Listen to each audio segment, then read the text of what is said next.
Episode 4 की शुरुआत में हमें पास्ट का सीन दिखाया जाता है, जहाँ एक बच्चा ट्रेन में बैठकर बहुत रो रहा था, जिसे रोता देख सामने बैठी एक लेडी उसके पास आकर उसके घर वालों के बारे में पूछने लगती है। इतने में वहाँ एक बच्चा आकर उस लेडी से कहता है कि जरूर ये खो गया है, और फिर वो लड़का उसे लेडी का पर्स चुरा कर भागने लगता है, जिसका वो लेडी बहुत देर तक पीछा करती है, लेकिन वो बच्चा उसके हाथ से निकल जाता है। फिर वो लेडी जैसे अपनी सीट पर वापस आती है तो वो देखती है कि जो बच्चा यहाँ बैठकर रो रहा था वो भी गायब है। इधर वो दोनों बच्चे मिलकर उस लेडी का पर्स खाली कर देते हैं, जिसमें से एक बच्चा सिर्फ क्रीम पाउडर लेकर वहाँ से शीशे में अपने आप का मेकअप करने लगता है, और ये कोई और नहीं बल्कि मैरी होता है। इसके बाद सीन प्रेजेंट में शिफ्ट होता है, जहाँ हाथीराम चित्रकूट से डायरेक्ट दिल्ली हेडक्वार्टर पहुँचता है, जहाँ डीएसपी भरत इतनी बड़ी बात लीक होने पर मीडिया के सवालों का जवाब दे रहा था। फिर जैसे ही भरत कॉन्फ्रेंस से बाहर निकलता है तो वो हाथीराम को देखकर उसे डांटने लगता है कि तुम्हें इन सब चीजों का ध्यान रखना चाहिए था कि इस केस से कोई भी बात रिवील ना हो। जिस पर हाथीराम डीएसपी को बताता है कि उसने किसी को भी कुछ नहीं बताया था, और वो कहता कि मैं तो आज ही चित्रकूट से सीधा यहाँ आया हूँ और मुझे चित्रकूट से काफी कुछ पता चला है,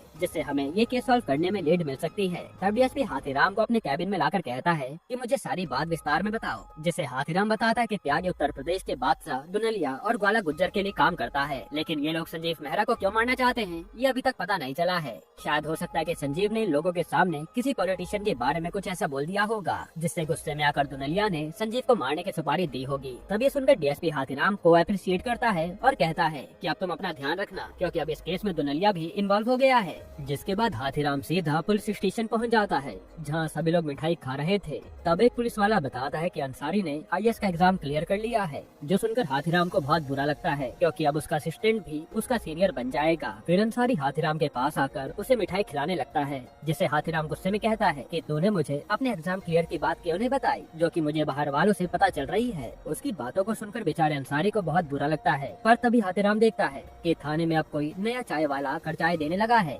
जिसके बाद हाथीराम संजीव से मिलने उसके ऑफिस पहुंच जाता है और संजीव से पूछने लगता है कि किसकी परमिशन से आपने ये न्यूज कवरेज करी थी, जबकि आपको पता है कि आपको मारने की प्लानिंग चल रही है। संजीव कहता है कि मेरा काम ही यही है और मैं जल्दी अपनी पहुंच से अपने किलर के बारे में पता लगा लूंगा। साथ ही वो हाथीराम की बेइज्जती भी करने लगता है और अपने स्टाफ को कहता है कि आज के बाद बिना मेरी परमिशन के किसी को भी अंदर आने मत देना। इधर बोर्ड ऑफ डायरेक्टर्स चाहकर भी संजीव को निकाल नहीं सकते थे, क्योंकि अब उसके ऊपर बहुत बड़ा केस बन चुका है। और यहाँ सारा संजीव से पूछने लगती है कि आपने हथौड़ा त्यागी की कवरेज मीडिया पर क्यों बताई, जिस पर संजीव कहता है कि मैं तो बस अपनी नौकरी बचा रहा था और अब मुझे कोई निकाल नहीं पाएगा। वहीं दूसरी तरफ हाथीराम जैसे ही अपने घर पहुंचता है तो वो देखता है कि उसका साला सोडा बनाने वाली मशीन के काफी सारे बॉक्सेस यहीं छोड़ गया है, जिन्हें देखकर वो अपनी पत्नी पर गुस्सा करने लगता है। तब उसकी पत्नी झूठ कहती है कि उसका भाई जल्द ही इन सभी बॉक्सेस को वापस ले जाएगा। इधर राजू भाई सभी लड़कों को लेकर अपने घर आता है और उन्हें उनके मनचाहे नशों को करने के लिए कहता है। तब सिद्धू रोब दिखाने के लिए राजू भाई को सूखे नशे करने के लिए बोलता है, जिस पर राजू से अलमारी से माचिस निकाल कर लाने के लिए कहता है, और उसे अलमारी में रखी राजू भैया की गन उसे दिख जाती है, जिसे उठाकर सिद्धू अपने हाथ में लेने लगता है, पर डर के मारे वो उसे वापस रख देता है। फिर सीन थाने में शिफ्ट होता है, जहाँ वो लेडी ऑफिसर एक लड़की को पकड़कर मैरी के साथ बंद कर देती है, और मैरी को इतना डरा हुआ बैठा हुआ देखकर वो लड़की उसके साथ बदतमीजी करने लगती है और फिर उसके मेन पार्ट को टच करती है,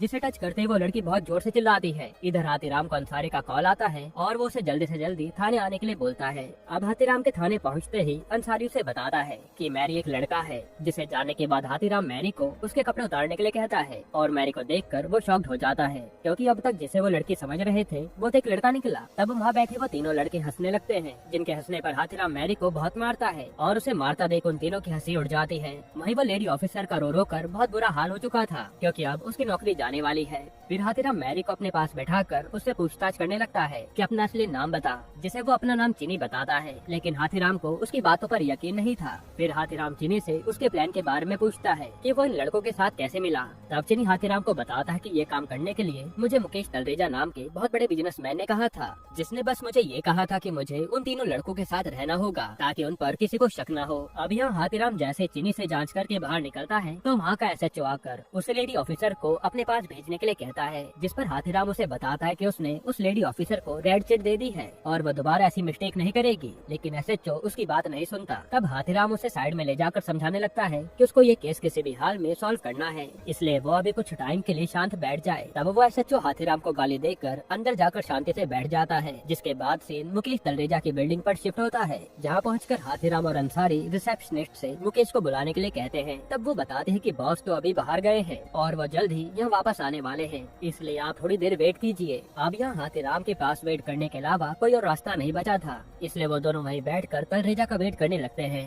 जिन्हें वहाँ का वेटर आकर सॉफ्ट ड्रिंक प्रोवाइड करता है और वो पीकर वो दोनों लगभग 3 घंटे के लिए बेहोश हो जाते हैं। फिर जैसे उनकी नींद खुलती है तो हाथीराम उन सभी से तलरेजा के बारे में पूछने लगता है और अंसारी पर गुस्सा कर किसी भी हाल में तलरेजा के बारे में पता लगाने को कहता है। और तभी उन्हें बाहर से अंदर बुलाया जाता है और उन्हें मुकेश तलरेजा से मिलवाया जाता है, जहाँ हाथीराम तलरेजा से मैरी और संजीव मेहरा के किलर के बारे में पूछने लगता है, जिस पर तलरेजा उन्हें बताता है कि मैरी उसे एक मसाज सेंटर में मिली थी जिसे वो अपने पर्सनल यूज के लिए लाया था। तब हाथीराम कहता है कि अगर तूने मुझे सब सच नहीं बताया तो मैं तुझे अरेस्ट कर लूंगा। तब तलरेजा भी हाथीराम को पूरे एटीट्यूड के साथ कहता है कि अगर तुझ में दम है तो मुझे अरेस्ट करके दिखा, मैं भी देखता हूँ कि कौन मेरे अरेस्ट वारंट पर साइन करेगा। और तभी अंसारी के पास किसी का कॉल आता है और वो हाथीराम को बताता है कि उन्हें तारिक की डेड बॉडी मिली है। जिसके बाद हाथीराम तारिक के पास जाता है, जहाँ सभी पुलिस वाले कहते हैं कि तारिक की मौत पानी में डूबने की वजह से हुई है। लेकिन हाथीराम तारिक के गले पर देखकर उन्हें बताता है कि तारिक को पहले किसी ने गला दबाकर मारा है, क्योंकि उसके गले पर हाथ के निशान हैं। फिर हाथीराम एक पुलिस वाले को कॉल करके जल्दी से जल्दी तोप सिंह के फेंके मोबाइल को ठीक करने के लिए कहता है। वहीं दूसरी तरफ संजीव मेहरा अपनी पत्नी के साथ किसी कॉन्फ्रेंस में पहुंचा होता है, जहां वो अपनी बीवी को अकेला छोड़कर अपनी कंपनी के बॉस से बात करने लगता है, जिस पर उसका बॉस उसे अभी भी रिजाइन देने के लिए कह रहा था। लेकिन इस बार संजीव अपने बॉस को ब्लैकमेल करता है कि वो कुछ साल पहले 300 करोड़ की हुई डील सबको याद दिला देगा, जिसमें उसके बॉस ने किसी पॉलिटिशियन के कहने पर गलत न्यूज दिखाई थी, जो सुनकर संजीव का बॉस उसे कुछ भी नहीं कह पाता।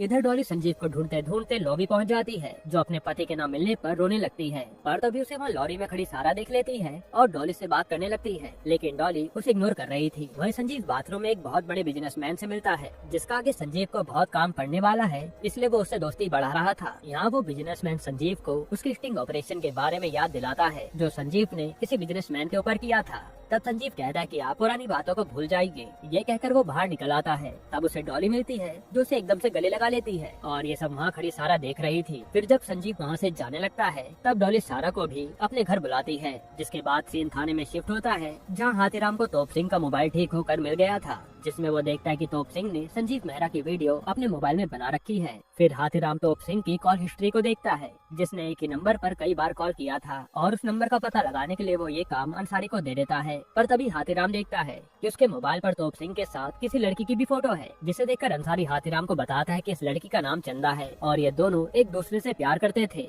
लेकिन चंदा असल में उसके मामा के रखेल है, जिसके बारे में पता करने के लिए हाथीराम अंसारी के साथ तोप सिंह के मामा के पास जाता है, जहाँ उनका मामा उन्हें बताता है कि तोप सिंह चंदा से बहुत प्यार करता था, इसलिए वो दोनों मेरे घर से भाग गए थे। लेकिन अगर तोप सिंह ने कुछ किया है तो उसका कारण जरूर चंदा होगी। यहाँ हाथीराम अब अंसारी को चंदा के बारे में पता लगाने के लिए कहता है, पर तभी हाथीराम के पास कॉल आता है और उसे इस केस से निकाल दिया जाता है और पता चलता है कि ये केस तो अब सीबीआई को दे दिया गया है, जो बात हाथीराम को अच्छी नहीं लगती। इसके बाद हाथीराम जब थाने आता है तो डीएसपी भरत उसे डांटने लगता है कि तुम्हें अभी तक ये नहीं पता चला था कि वो लड़की नहीं लड़का है। और यहाँ हाथीराम को कुछ भी समझ नहीं आ रहा होता इसके बारे में हेडक्वार्टर में किसने बताया होगा। तभी वहाँ एसएचओ आकर हाथीराम को बताता है कि उसने हेडक्वार्टर में जाकर उन्हें सब सच बताया था, जिसकी बात सुनकर हाथीराम एसएचओ की कॉलर पकड़ लेता है और उसे सस्पेंड कर दिया जाता है, जो अपने गन और बैट छोड़कर थाने से चला जाता है। यहीं पर एपिसोड 4 खत्म होता है।